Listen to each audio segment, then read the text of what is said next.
중국경제금융연구소 전병서 소장과 함께 시장 인사이트 살펴보죠. 소장님 어서 오십시오. 안녕하십니까? 네, 이렇게 중요한 시점에 나와주셔서 감사드립니다.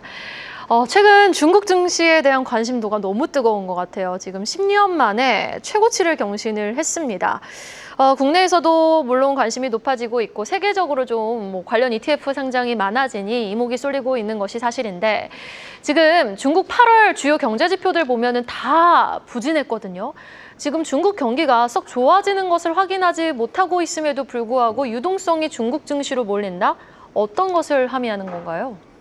양극화라고 봐야 돼요. 그래서 미국도 전반 경기가 다 좋은 건 아니고 M7만 좋잖아요. 그렇죠. 그래서 중국도 지금 이제 빅테크나 뭐 이제 첨단 이쪽은 끝없이 가는데 그 전통산업, 뭐 소비 이건 이제 밑으로 가는 거죠. 그래서 이제 우리가 보는 것은 그런 전통산업이나 밑으로 가는 것에다 포커스를 해서 그렇고 지금 빅테크나 AI나 로봇이나 뭐 이런 것들은 뭐 미국보다도 더 이제 빠르게 성장하는 이제 그런 특성이 있기 때문에 그쪽으로 돈이 몰리는 겁니다. 우리 같은 경우는 그 숲을 보면 안 되고 안에 이제 나무를 자세히 봐야 되는 거죠. 네. 그래서 우리는 이제 멀리서 보고서 그냥 이제 얘기를 계속 몇 년째 하고 있는데 그렇게 하면 돈이 안 된다. 알겠습니다. 굉장히 중요한 말씀을 또 해주셨어요. 지금 미국 증시에서도 M7만 좀 잘 가고 있는 모습을 보자. 전반적인 중국 시장이 좋아지는 것보다는 일부 종목만이 좀 AI 쪽에 치우친 첨단 산업 쪽만이 좀 호황을 누리니 지수도 그렇게 반응을 해주는 것이다라고 말씀을 해주셨는데 자, SMCI, 캠브리콘 등 중국 증시 대표 종목 중 테크 기업의 비중이 확실하게 늘어나고 있는 것도 현상입니다. 그 테크 기업들의 기술력, 지금 전 세계적으로 봤을 때 정말 많이 우위를 점하고 있다고 보십니까? 아니면 아직은 좀 따라와야 될 부분이 있다고 보십니까? 뭐 확실한 2등이라고 봐야 돼요. 우리하고도 뭐 게임이 안 될 정도로 세고 미국에 비해서 약하다는 것이지 대표적인 게 바로 딥시크잖아요. 그래서 미국에 한 번도 가보지도 못한 간 적이 없는 연구원들이 세계 1등하는 회사에 뒤통수를 쳤단 말이에요.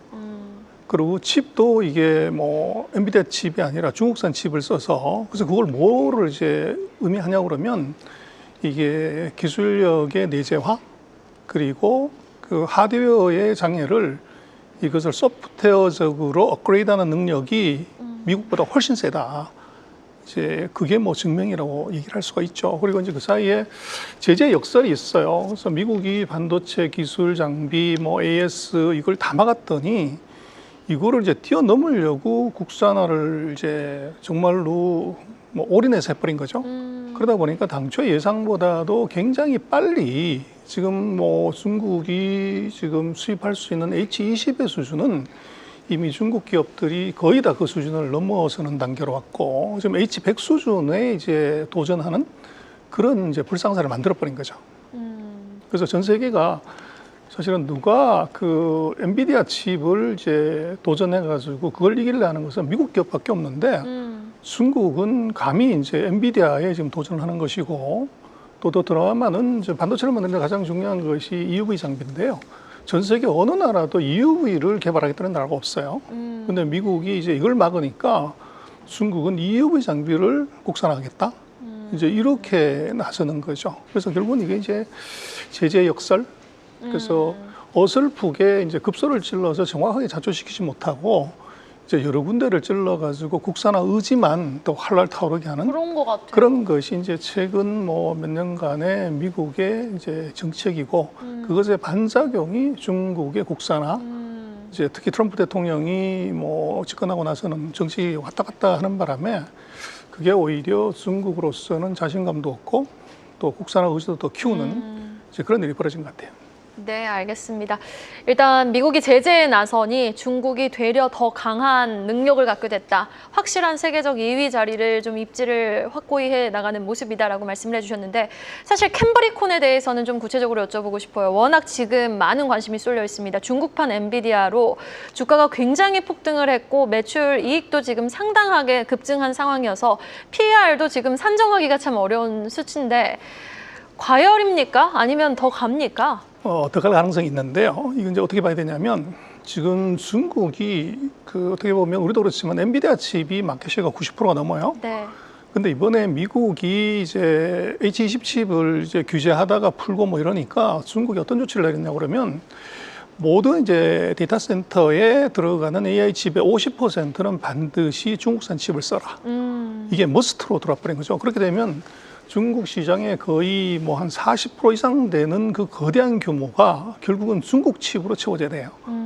근데 중국 칩 중에서 이제 하웨이가 당연히 1등이고 거기에 이제 캠브리콘 같은 회사들이 그 유니콘들이 한 4-5개가 있어요. 네. 근데 갑자기 이 회사들이 그 엔비디아 시장의 절반 정도를 나눠 갖게 되다 보니까 매출액이 몇십 배씩 클 수밖에 없는 그런 구조가 들어왔고, 그리고 이제 이게 뭐 간단한 문제가 아니라 지금 전 세계에서 뭐 이게 AI에 투자를 두 번째로 많이 하는 나라가 중국인데 최근 3년간 중국은 플랫폼 기업의 규제 때문에 투자를 별로 못했어요. 네. 근데 지금 최근 3년간 했던 것들의 몇 배를 앞으로 계속 투자하겠다.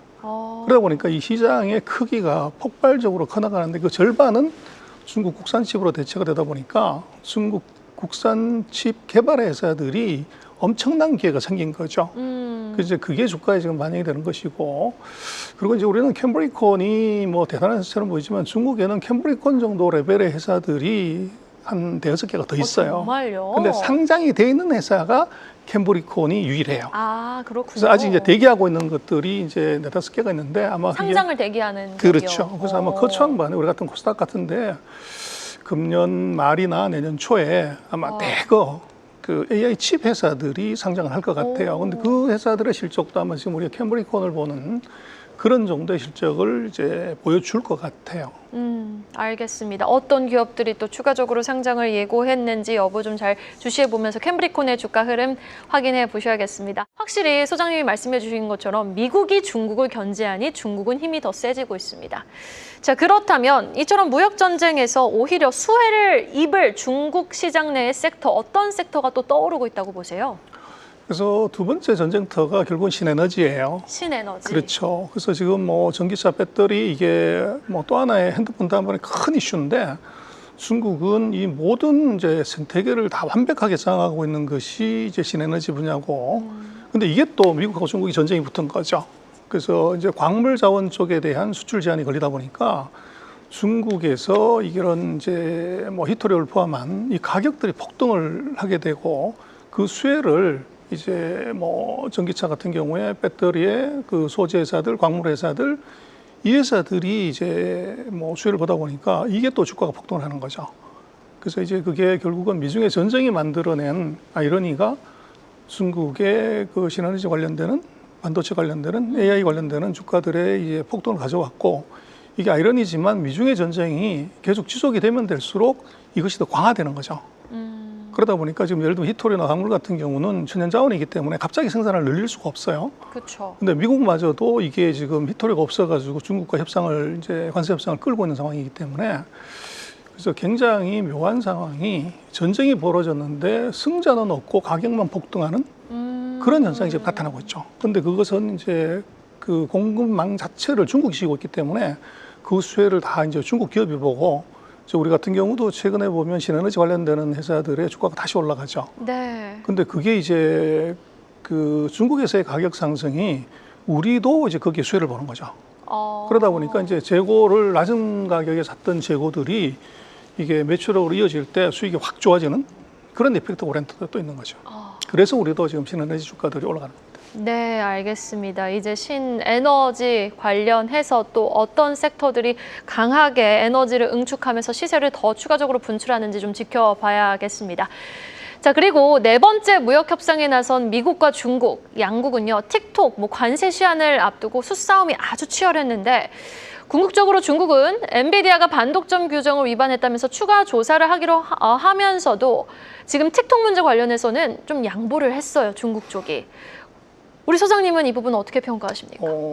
전략적으로 병주고 약주고 하는 거죠. 그래서 반도체는 이게 이제 제재를 들어가고 틱톡은 이제 풀어주고 그러는 것들은 결국은 이제 트럼프 대통령을 중국으로 이제 오게 해서 정상회담을 하고 싶은 의도를 보여준 겁니다. 그래서 그렇게 되면 결국은 이제 뭐 급한 사람이 재물 판다는 건데 중국 입장에서는 14억의 인민들의 시선이 중요해요.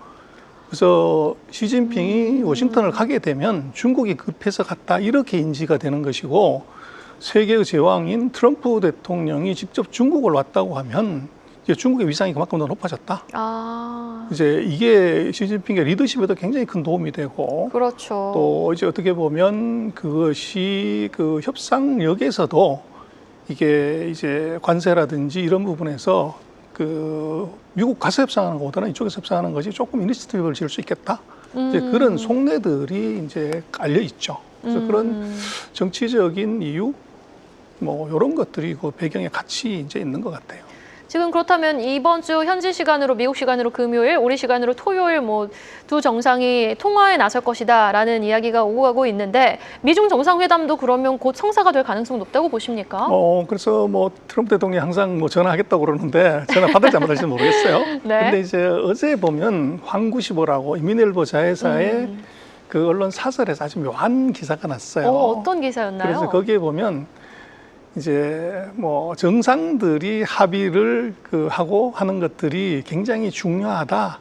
뭐 이런 식의 얘기를 썼는데 그 직전에 중국 외교부에서 이제 그런 질문이 왔어요. 트럼프 대통령이 19일 날 그 전화한다고 그러는데 거기에서 어떻게 생각하냐 그랬더니 대변인 얘기는 아주 쿨하게 뭐라 그러시더라고요? 나는 그런 얘기 들은 적 없다. 나한테 정보가 없다. 이제 그런 식으로 대답을 했어요. 네. 그러나 이제 언론 사설에서는 이제 그런 쪽으로 썼다는 것은 이제 미중이 어떤 형태로든지 정상회담을 할 가능성이 높다는 거를 이제 그 간접적으로 시사를 하는 것 같아요. 그래서 우리로서는 아마도 11월 10일에 그 관세 협상의 그 유예 기간이 만개가 되기 때문에 그 이전에 협상을 한다고 하면 시간상으로 보면 우리 10월 31일에 있는 이 아펙 정상회담 때 시진핑과 그 트럼프 대통령이 한국에서 만나서 협상을 할 가능성이 굉장히 높아 보여요. 그래서 이번에 아펙은 사실은 아펙의 본래 목적보다도 아마 미중이 관세 전쟁의 마무리를 위한 정상회담으로서의 의미가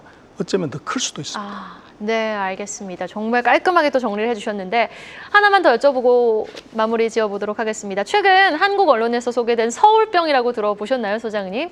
이제 중국인들이 한국 한번 와서 서울에 관한 이제 향수병이 생긴 걸 서울병이라고 한다고 하는데 이번 국경절 연휴, 뭐 추석 연휴에도 많은 중국인들 방문이 예상되고 있습니다. 그런데 사실 많이는 오는데 씀씀이가 클 것 같지 않다라는 이야기도 나오고 있어요. 중국 경기 워낙 안 좋으니까 어떻게 보세요? 그 많이 오면 많이 쓰는 거죠. 그건 근데 그렇죠. 이제 지금 한국 뭐 서울병 이건 조금 언론이 특정한 쪽을 좀 과장해서 쓴 것 같고, 근데 지금 뭐 이달 말부터 이제 비자가 풀리게 되면 아마 관광객 숫자들이 대폭 늘어날 가능성이 높아요. 네. 그리고 이제 그것이 뭐 우리가 전통적으로 얘기하는 중국인들의 선호되는 제품, 뭐 여기는 아마 효과가 확실하게 있을 거라고 보십니다. 네, 알겠습니다. 이 유커들이, 중국 유커들이 어디에 지갑을 여는지 우리는 이번 패턴을 통해서 확실하게 좀 학습해보고 또 관찰해볼 필요가 있어 보입니다. 여기까지 들어보죠. 지금까지 중국경제금융연구소 전병서 소장과 함께했습니다. 소장님, 오늘 말씀 고맙습니다. 계속해서 다양한 경제 이슈를 알고 싶다면 구독과 좋아요, 알림 설정 부탁드립니다. AI 캐스터 권미정이었습니다.